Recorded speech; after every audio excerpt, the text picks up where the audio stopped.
you wanted the best, you've got the best podcast, the hottest podcast in the world. The Chris Voss Show, the preeminent podcast with guests so smart you may experience serious brain bleed. The CEOs, authors, thought leaders, visionaries, and motivators. Get ready. Strap yourself in. Keep your hands, arms, and legs inside the vehicle at all times, because you're about to go on a monster education roller coaster with your brain.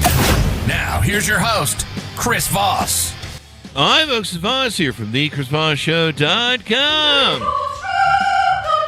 Ladies and gentlemen, there and ladies, things that makes it official. Welcome to the big show. We certainly appreciate you guys being with us. As always, remember the Chris Voss Show. Someone loves you, but doesn't loan you money, so stop asking. Damn it. We sent you all cards for Christmas, didn't we? I don't know. That's a lot of damn cards. That would have cost a fortune. Anyway, guys, welcome to the big show. As always, we have the smartest people on the show for 16 years, 2,200 episodes, bringing in the CEOs, the billionaires, the White House presidential advisors, the Pulitzer Prize winners, all of the smartest people to share with their journeys, their stories, their lessons of life, and tools that you can use to make your life better as well. Today, we have Cliff Nonnenmacher on the show with us today. Did I get that right, Cliff? You did. You nailed it. I've got all the energy going on from the caffeine that's pulsing through my system. He's the author of a forthcoming book we'll get into from Forbes. We'll talk about the title and what goes into that here in a second. He began his career as an investment banker at Morgan Stanley. After leaving his Wall Street career in 2003, he acquired a master franchise for New York and Connecticut, diving headfirst into the franchising industry. Since then, he's owned and operated various franchise businesses, including Cartridge World, Personal Training Institute, PuroClean, and Made Right, as well as non-franchise companies. He's also developed well-known domestic and international brands like Four Seasons Sunrooms, Contours Express, Island Fin Poke, and Crack Boba, K-R-A-K. That's boba, right. For anyone who, I mean, some people really love their boba, I guess. Oh, they love boba. Absolutely. Welcome to the show, Cliff. How are you? Thanks a lot. I'm happy to be here, Chris. Thank you. Love the intro. Thank you. I should have named the podcast Crack Podcast. K-R-A-K. Anything works. If you're going to put on a show like this, you can get away with any name. Yeah. There. So give us any .coms. Where do you want people to find you on the interwebs? I can be found Franocity.com, Franocity.com.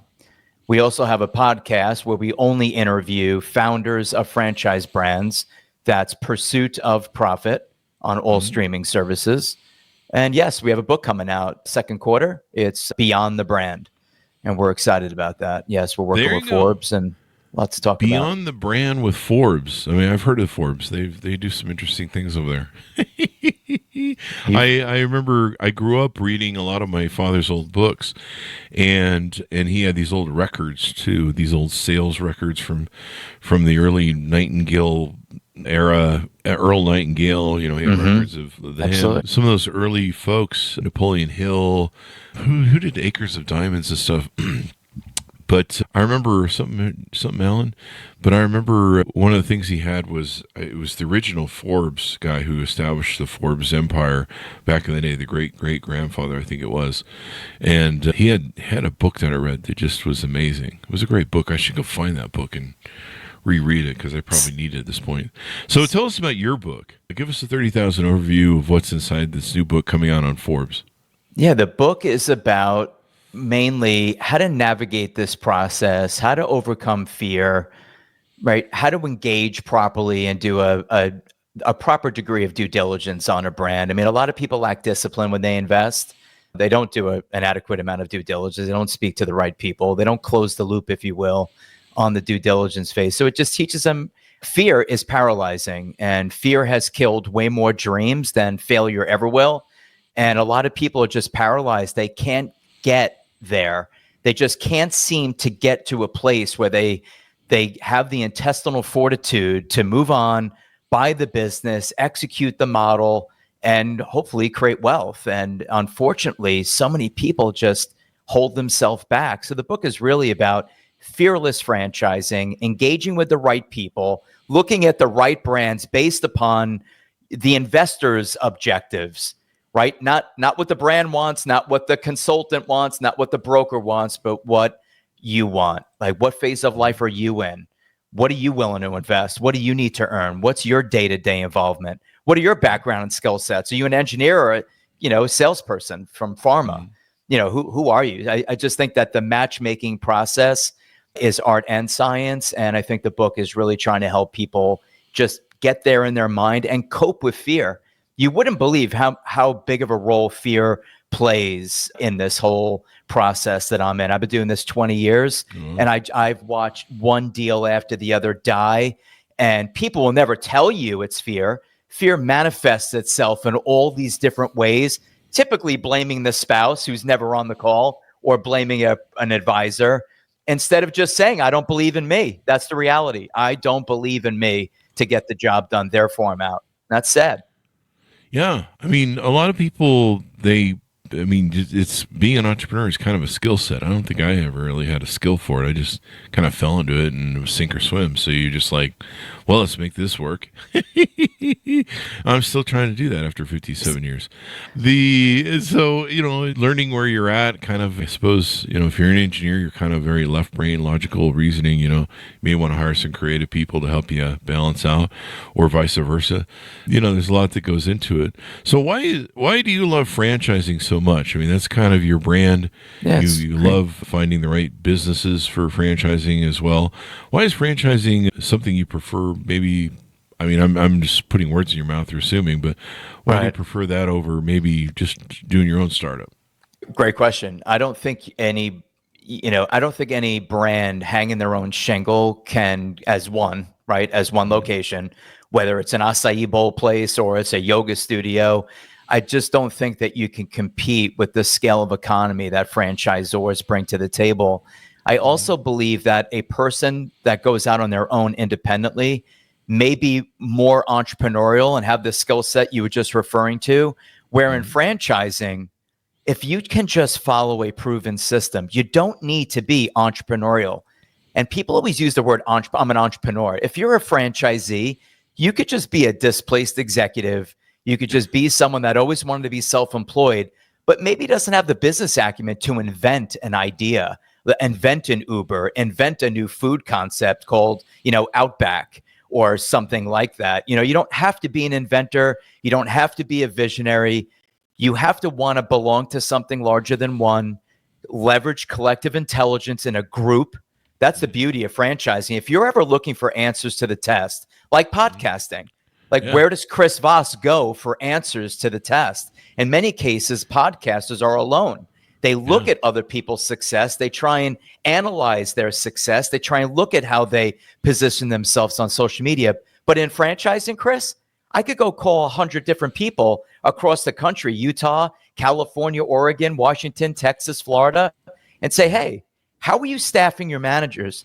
Where are you finding people? How are you compensating them? What KPIs did you put in place? Oh, more importantly, what are your cost of goods? My cost of goods are 18%. Wow, mine are 30. No wonder why I'm not profitable. It is amazing how franchising can allow an average investor to collapse time, execute flawlessly, and create wealth. That's my love affair with it. I think it is the fastest way to create wealth without inventing anything. And there's more. One of the things I was setting up for is there's that you just said, and there's a higher success rate, right, among franchising as opposed to being an idiot and starting your own thing and like I do. No, I wouldn't say that. I mean, look, you've done very well on your own, right? I mean, there's no one's saying that to become successful, you have to be a franchisee. I know you're kidding. I mean, look, some of the most successful people in the world on the planet, obviously, are not franchisees. Like Elon Musk would not make a good franchisee. He's too entrepreneurial. He would challenge the status quo. Okay. He would make several changes before he even acquired the brand. So I think there's a place for everyone, right? There's a place for all of us. You found your spot. I think franchisees find that joining a brand and being part of a large family of people is a great way, again, to achieve your, investment objectives. Why are you here? What are you trying to get out of this experience? Yeah. And I know franchisees, they, for a lot of the aspects you talked about, they end up taking and being more highly successful. I mean, the failure rate for starting your own company as opposed to doing a franchise business, I mean, it is so much higher for the, make it up as you go along business. It's a fact. That's a fact. I mean, you've got that collective mind. You've got usually a proven product fit. You've got a proven customer base.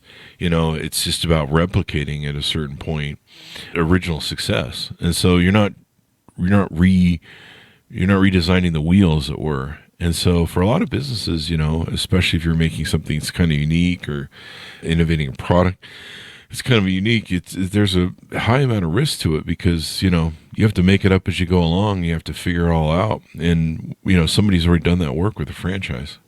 That's exactly right. It's a business in a box. It's time to execute. Take what they've get. It's a roadmap. They give you a blueprint on how to be successful. I want to touch on something you said. They have proven that you have a lower failure rate being part of a franchise system. They have also proven through data analytics that you get a premium on the exit, which is important. You had a guy on here recently. I want to say it was Scott. Was it Weevil? Yeah. I mean, you're right. Build a plan with the end in mind. Why did I buy a franchise? I have more liquidity. Why did I buy a franchise? I get a premium on EBITDA over an independent. It's all been proven. Biz Buy Sell has aggregated all this data and has proven that franchise concepts get a higher multiple than an independent in the same exact industry. So I agree with you. I just pulled up the stats. 80% of franchises are still operating after 5 years. They have higher survival rates. In contrast, reports about 20% of new businesses fail within the first 2 years. 50% will fail within the first 5 years of the 20% or 80%, I guess, that was left over. So, I mean, that's pretty high failure rate for non-franchise businesses.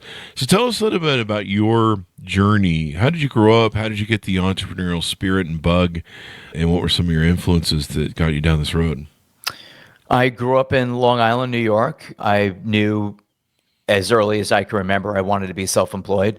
There was never a question. I just knew that I wanted to be a business owner. Strange, but true. I speak to people all the time. They have no clue.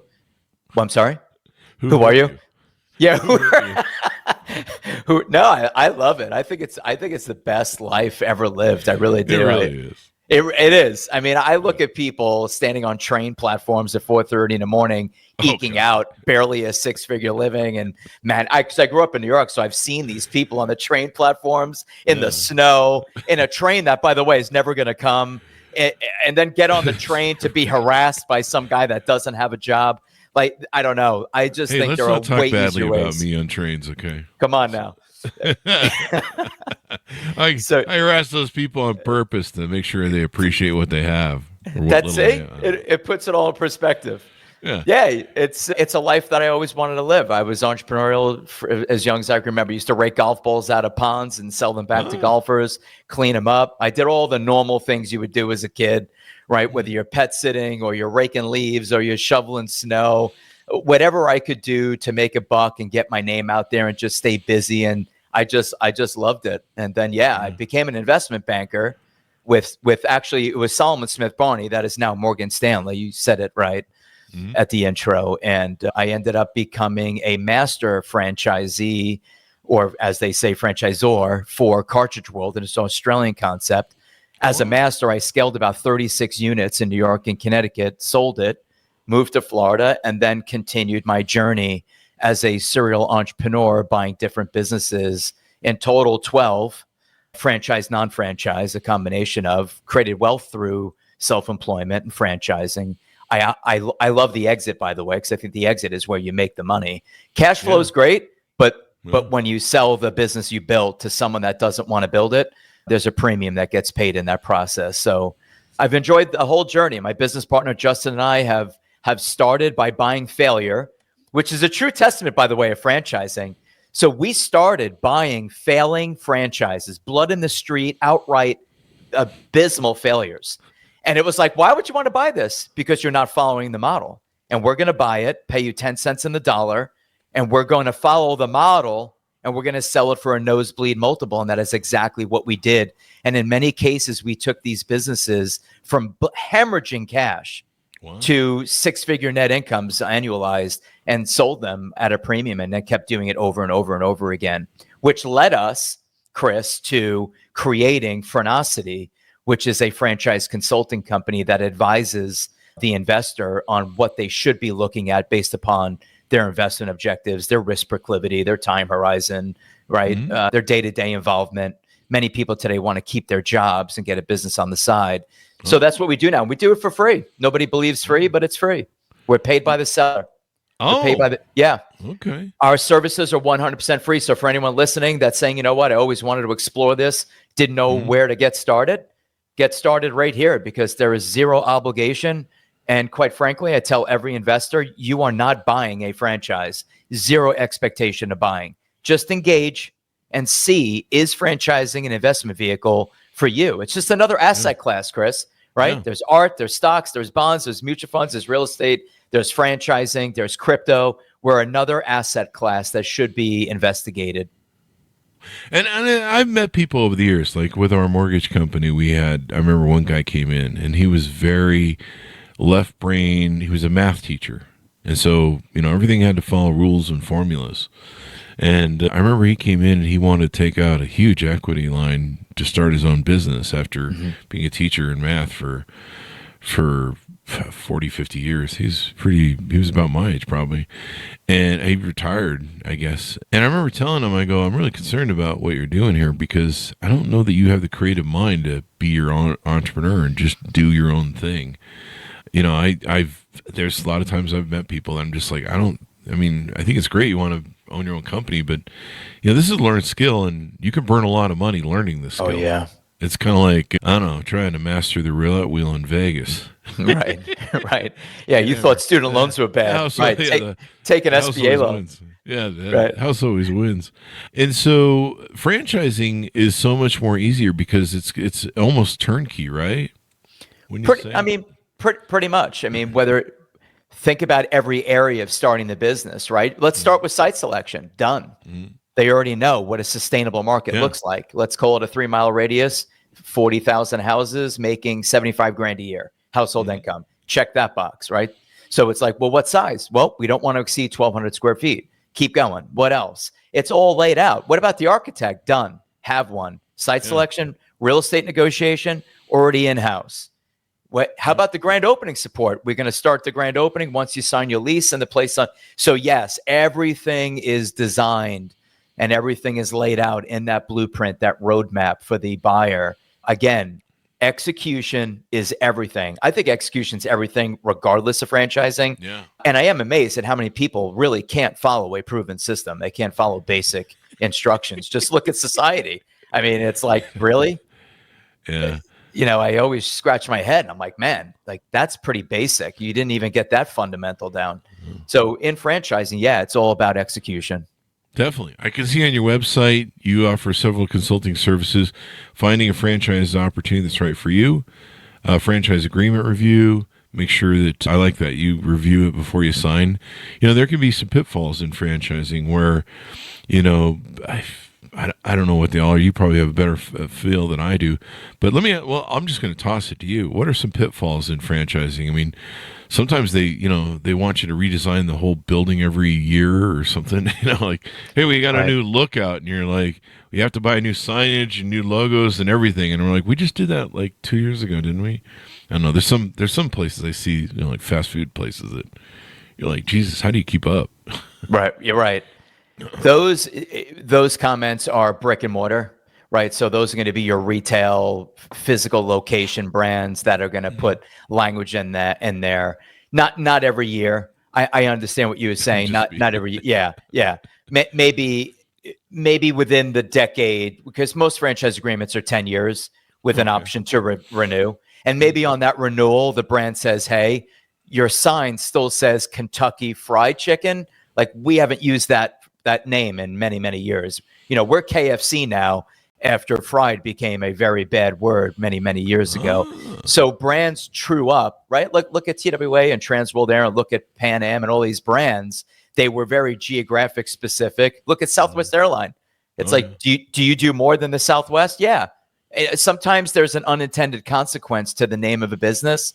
So the brands want the ability at some point in the future to true up the system to make sure they're not using legacy technology. But you asked specifically about pitfalls. I think some of the pitfalls that people choose brands that really are not developed enough and don't have proof of concept.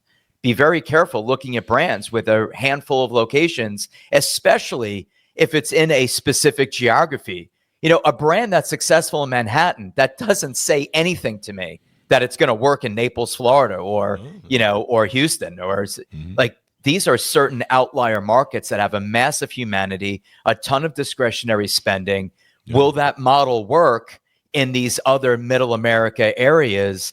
So I think that's one issue. You know, poorly written franchise agreements need to be reviewed by attorneys. We don't let anyone purchase a franchise without a full legal review. Another issue I see with people is they're undercapitalized. They really did not run a proper pro forma or projections in the business. And they end up opening and they're like, what do you mean I need operating capital?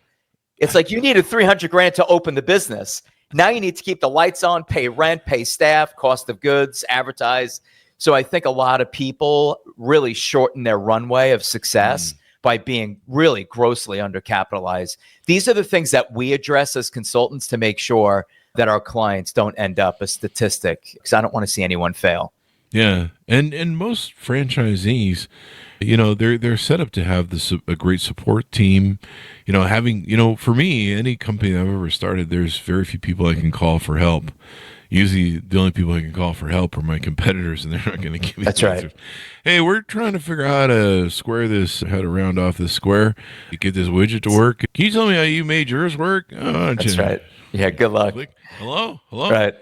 But, you know, if you've got, and then, of course, like you said, the collective brain, you know, if you've got 3,500 offices or units producing, you know, if you're like, I'll just throw an example, a Subway, you know, somebody figures out how to, I don't know, cut the meats thinner and save 5%, you know, which is a lot of money over time and volume, you know, or somebody figures out, I don't know, some sort of innovation, you know, you've got a collective mind there that's huge. You know, I remember I just sit at my, when we first started our one company, it was me and my business partner and our first employee sitting around going, how do we innovate? Right. That was our collective mind. That's right. The three of us in a 10 by 10 office. And so, yeah, it's much important to have those sort of feedback and stuff that you can get. You've got several resources. There's an E2 visa. What is that? We have a lot of folks that, and you're seeing this with AI, like there are trends in my industry, and a trend we're seeing right now is that AI is finding its way in corporate America, and a lot of these people that were brought over here on visas are out of a job. So a work visa does not translate if you're no longer working, you know, for Amazon or Microsoft, because you've been replaced by AI. So a lot of folks want to stay. They have family, they have children here. They want to get an E2 visa, purchase a business, and there's some requirements there. Oh, really? It's not a huge portion of our business, but it's significant enough, especially, as I said, when things are trending in America a certain way, it ends up enough being a resource, and we have people internally dedicated just to that. And you've got the Pursuit of Profit podcast that you probably give advice for. So tell us a little bit more about that. Yeah, Pursuit of Profit has quickly become one of the most popular pods in franchising. It's high level. It's only interviewing founders of franchise brands. And we have a deep dive into how they got started, unit economics, the cost to acquire, how they acquire customers, right? Length of stay, the staffing model, just margin, everything. It's so I think prospective investors that, you know, kind of listen in, a lot of times people would say, I would never, ever have thought of being involved in that business. But after hearing that founder and that conversation, I like to speak to them. It happens all the time. Again, like you, the show is a resource to add value to our client base that they can listen in with windshield time in the car. I think podcasting is one of the greatest mediums ever created. I mean, to be able to listen to some of the folks you bring on the show for free. Absolute for free. I mean, and in many cases, unedited. These people are very candid. Like, look at Hugh. It's crazy. Yeah. Well, we sent invoices to all the audience, and they just never paid them. So that's why.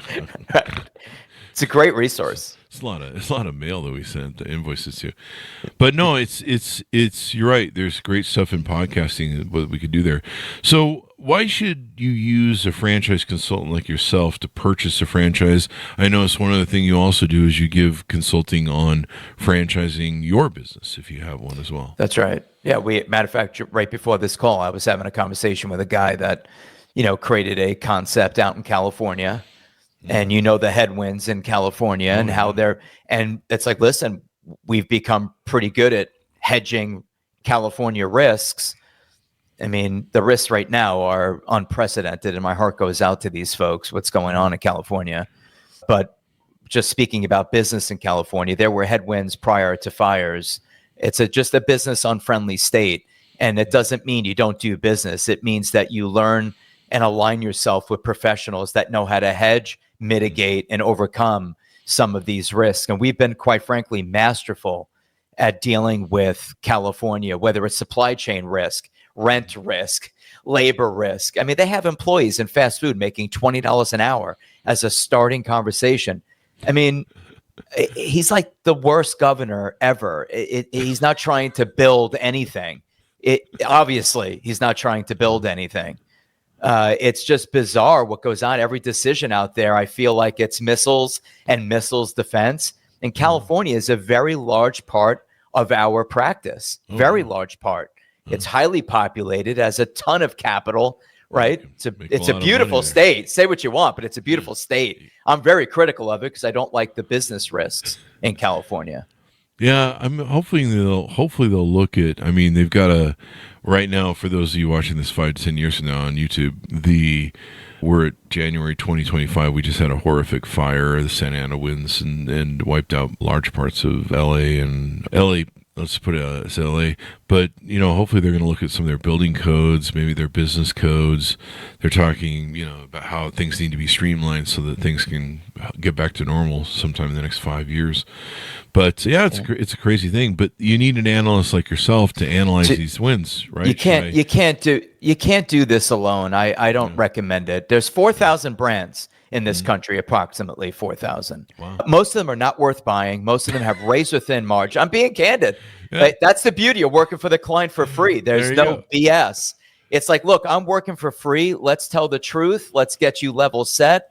Most brands are not worth buying. They have razor thin margins. I wouldn't get out of bed for less than 15, 20% net to the bottom line. Most brands don't align with the investor's objectives, whether it's income, like you mentioned, Subway. Everyone wants to talk to Subway makes like 30 to 50 grand a year net. It's a horrible business. Oh, really? You have to own oh goodness. Horrible. Razor thin margin. You can't make it. Well, here's the unintended consequence of a $5 footlong. You can't make any money with a $5 footlong. When you're in an inflationary environment like we've been in, how are you making money do it? So they had to quickly pull that ad. That doesn't work anymore. And now they're trying to charge $7, $8 for a $5 item. Right? I mean, it's like the dollar store. The dollar store as a brand name and a concept never thought about inflation. Because when you go into a dollar store today, it's actually a $1.30 store. It's a $2 store. It's now a $3 store. These are and these stores are closing left and right, as you know. I mean, you could look it up. Dollar stores getting the crap kicked out of them. Yeah. And for that reason, look, there's consequences to naming your company a certain way and not forecasting inflation. That $5 footlong, that was such a, what would you call it? A mnemonic. It was the mnemonic. It was such a, just, they locked, it's like the baby back ribs from Chili's. They hammered the shit out of the advertising on it. They did. Point that, and now if you go in there, you're like, whoa, where's this $5 footlongs I always heard about these last 20 years of marketing? And it's just freaking crazy. But so you need people. There's 4,000 of those brands in the U.S. You need to have someone kind of help you narrow those down and probably market fit. I don't know if market fit's the right word. Customer or owner fit, right? If you're an owner, there are certain things you gotta try and find and love. Like we talk a lot about this on the show, mainly because a lot of my early companies I didn't really love. I really wasn't passionate about them. I was passionate about running them and innovating and making money off them, and just the challenge of it. But a lot of them, in the end, after time, I just wasn't waking up for excited to go to work, and you think that you make a lot of money, it makes all the difference in the world. It doesn't. And so, finding something you're passionate about, something that you love, showing up for work every day is probably another fit that you need to have in franchising, right? Yeah, that's a great statement. So when I'm working with a client that is a capitalist, it's obviously easier because now it just comes down to unit economics and appeal to the capitalist within them.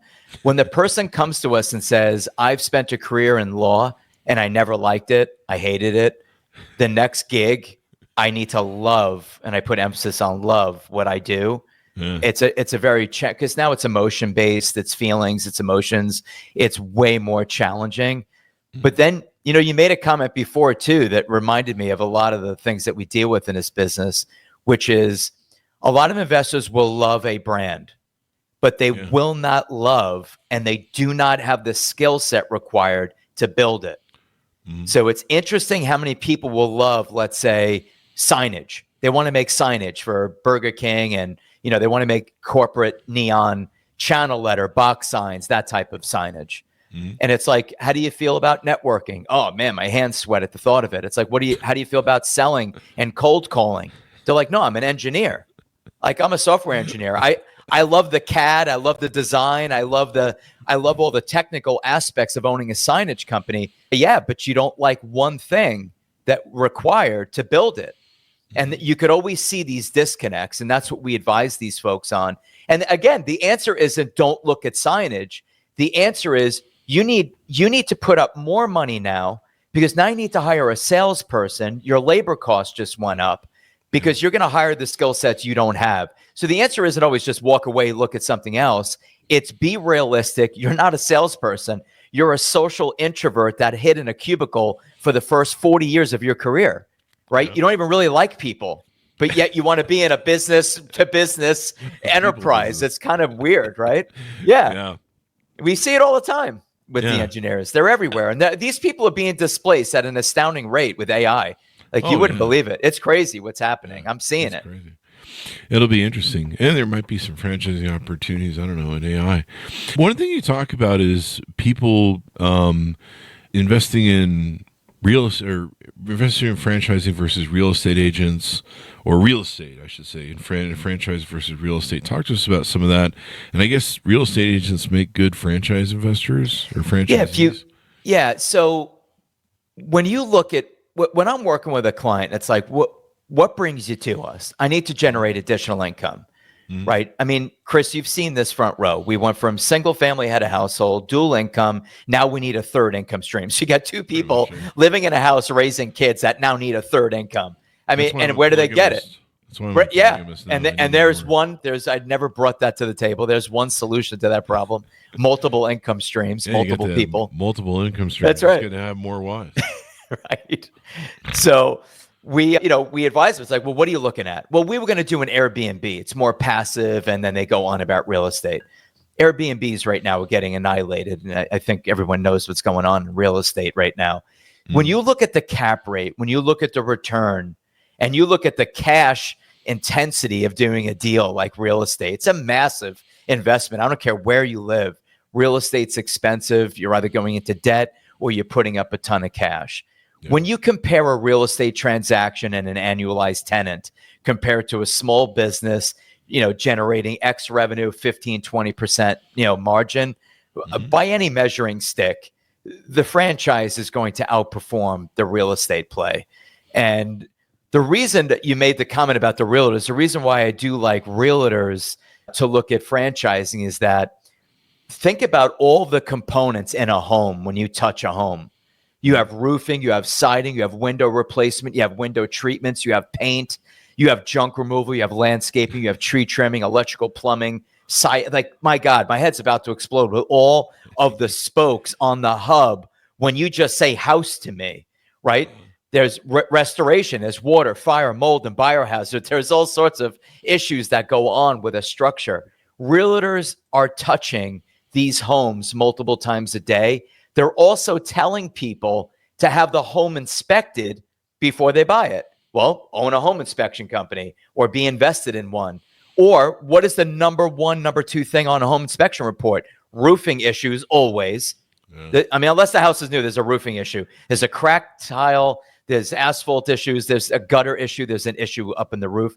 And every home in America has drywall. There's always drywall repair issues. Corner bead Mold. popping off, nail pops galore, right? Think about the doorknobs that went through the wall, an angry son that put his fist through the wall. There's always something going on with drywall in America. Be in that business.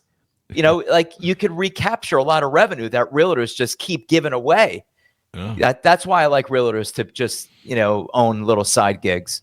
And the nice thing about franchisees is just, I guess, depending upon the one you can get into, a lot of it will run itself, right? You don't have to, you know, be so much in the day to day. You can hire the people around you to do it, and the job description's already there, the manual's already there. You just pop them right in, and away you go, I guess. Great. So not as easy as you described, right? So I make it sound so simple, don't it? You do. I love you for it. It's definitely a heavier lift than the way you described it. However, you bring up a good point. Most people come to us and say, I want to buy a business. And then let's just say we bring up dog grooming. The investor immediately reacts and says, I don't want to groom animals. Good. Because the franchisor doesn't want you grooming dogs either. Oh. Right? So think about this. When someone purchases or investigates a franchise, just investigate the fundamentals of the business. No one wants you cutting hair. No one wants you grooming dogs. No one wants you standing on a roof or cutting trees. They want you to work on the business, not in the business. This is a really big issue with people where they tend to only look at things that they're willing to do. Think about all your investments. Like if, let's just say you're invested in, you know, bio, you know, some pharma. It doesn't mean like you would not work for these companies, but you'll make investments in them. Maybe it's Berkshire Hathaway entities or something. Maybe it's, you know, now we're talking about quantum computing. Chris, you and I are probably not doing quantum computing, but we'll invest in it. People need to look at franchising the same way. No one wants you doing the work, because if you actually wanted to do the work, all you're doing is buying a job. Jobs require day-to-day involvement. I like to invest in businesses that do not require my day-to-day involvement, because that's called a job. I want to buy a business enterprise that I'm going to hire people and I'm going to manage my managers and hold them accountable for the execution of the business. So thanks for bringing that up. So important. Yeah, it really is. And if you're not, you know, I'm a CEO leader type alpha, you know, I never shut up. And I used to be an introvert. That's the funny part when I was a kid. But so I'm used to doing that. But, you know, being an integral part of the company, knowing how everything works, being involved and stuff, it's a lot of work that you have to do. And so being able to, you know, kind of operate as an investor, like you said, oversee the company, see what's going on. There's kind of a CEO guy who does the franchise for, you know, whatever the company is back at headquarters. That can make all the difference in the world in your workflow and what you have to deal with. And, you know, you've got somebody kind of inspiring the company. You just have to make sure you have a good relationship with your employees. That's kind of important. But you're right. It has a higher success rate. I think I don't want to make it sound easy again, because business is never easy, but it has an easier turnkey than trying to reinvent the wheel out of whole cloth. That's right. We're just like, let's make a business out of nothing. All right, this sounds fun. Let's go through this. That's right. It's a way easier path. Yeah, and then you're right with the exit. You know, I mean, if you own, just gonna throw some stuff out here: McDonald's, Subway, you know, KFC. If you own something that has a brand name like that, like you mentioned, the 4,000 brands, you know, that has probably a higher sell than buying the Chris Voss Show podcast. Right. People are like, what? What is it? You know, and the brand recognition that those brands have are much more higher profile. Plus, it's a little hard to do the Chris Voss Show if you buy it off me, because I won't be on it anymore. That's right. It's name specific. We kind of fucked that one up, but I love what I do, so that's all. And loving what you do, going back to what we were mentioning too, is so important. I've talked to that ad nauseum on the show. I'm sure my audience is rolling eyes now. But loving what you do is so important, man, especially when you own your own business or a franchise, where you got to show up for business. Showing up every day can be a real challenge. But when you're passionate, when you're doing something you love, getting up and go doing your thing, it just makes all the difference. My podcast is the only business I've ever fallen in love with that I love doing it. And part of it is because I love interviewing people. I love talking to people. I love hearing their journeys, their stories. I'm a story collector by nature. I guess I'm some sort of weird griot. So as we go out, give people a final pitch out on to how they can reach out to you, how they get to know you better. One question maybe you can fulfill is, do they need to have a certain amount of net worth, or do you figure all that stuff out and what they can afford to buy, et cetera, et cetera? Yeah, I think it's a great question. I think that for the folks listening, if you're considering franchising, you need to have the willingness to invest at least $100 cash of your own liquidity, no loan. Borrowing right now is very expensive. I really don't want to see clients borrowing too much. A little is fine, but the rates are high at the SBA. So I do want people to come to the table with an adequate amount of capital. So I think 100, if you're willing to part with 100, you're in a good spot. Most brands look for liquidity of 150, and they're looking for a net worth of 350, 500. Again, it depends on the brand, but I'm just speaking in general, terms with you. If they wanted to explore this with no obligation and obviously free, they could reach out to me at cliffn@phrenosity.com. That's FRANOCITY.com. And if they wanted to, a lot of people don't want to engage. They want to wait and see. If you want to listen to the pod, it's Pursuit of Profit, co-hosted by my business partner, Justin Guevara. And I think that just reaching out to me directly or visiting our site, they could also request information through the site. Love, this is what we do. We help people. 20 years of doing this, 12 brands. Love helping people in this, process. It doesn't cost anything to get an initial consultation and find out what's nothing for you. Ever. Or if you want to, you've got a great idea yourself and you've got a great business model, it's working great for you and you want to franchise it. That's another big thing. One thing I meant to throw in is, with you mentioned about real estate and the difference between franchising as a business opportunity and investing in real estate.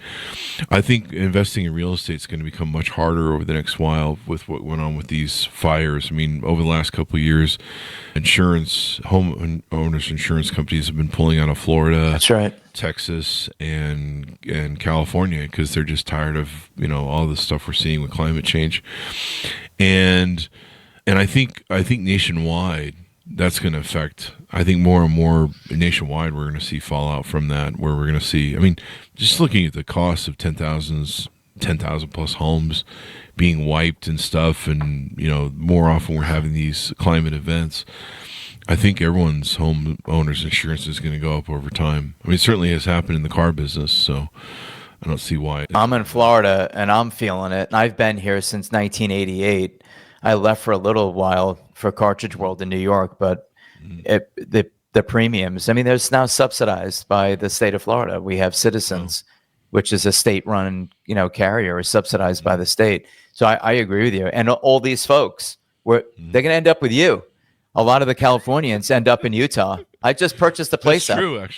That's true. Yeah. They're probably gonna flood Vegas somewhere. Goddamn it, too. Vegas is their home, but yeah, Utah. There's gonna be there's gonna be moving to think because people are just gonna give up. They're gonna be like 3 years of code regulations trying to get exactly thing. They only get 2 years of money usually, I think, from the homeowners insurance I was hearing. And so a lot of people are going to maybe move. A lot of people are already kind of migrating. Like my friends in San Francisco said, a bunch of the people from Pacific Palisades are up there in hotels, filling up hotels and everything. And they kind of just don't want to be in the area for the short term because they lost everything, number one, so there's nothing to go back to. But it's going to be just a cluster F of rebuilding and contractors, and I feel sadly for everyone. And I had friends that lost like everything, and they didn't even grab shit when they left the house. A couple of my friends, the power went out, and they needed to make some calls, and I think their phone calls went down, and so they needed to make some business calls, and so they just kind of left, not grabbing hard drives or computers or anything of value thinking, what's the worst that can happen? So, some smoke.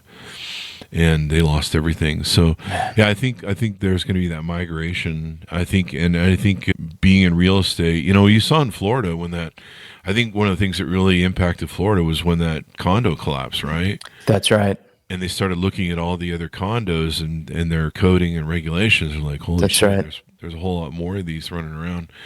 And I've seen people in Florida, they've been getting these notices with their condo associations or their HUDs, their HOAs. Their HOAs. Yeah, the HOAs. Yeah. And so, I think being in business is going to be more fruitful over the long term. Of course, I don't know, man. I should have bought a house at the bottom of after the 2008 crash and didn't. So what an idiot I am.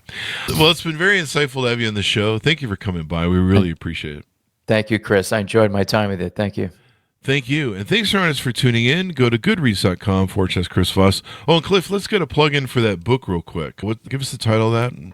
So, right, we're January 25. We should release it second quarter of 25. It's called Beyond the Brand, a guide for fearless franchising. So Beyond the Brand. Thanks so much for tuning in. Go to goodreads.com/Chris Voss, LinkedIn.com/Chris Voss, Chris Voss 1, the TikTokity, and Chris Voss, Facebook.com. And we'll see you guys next time. That should take us out.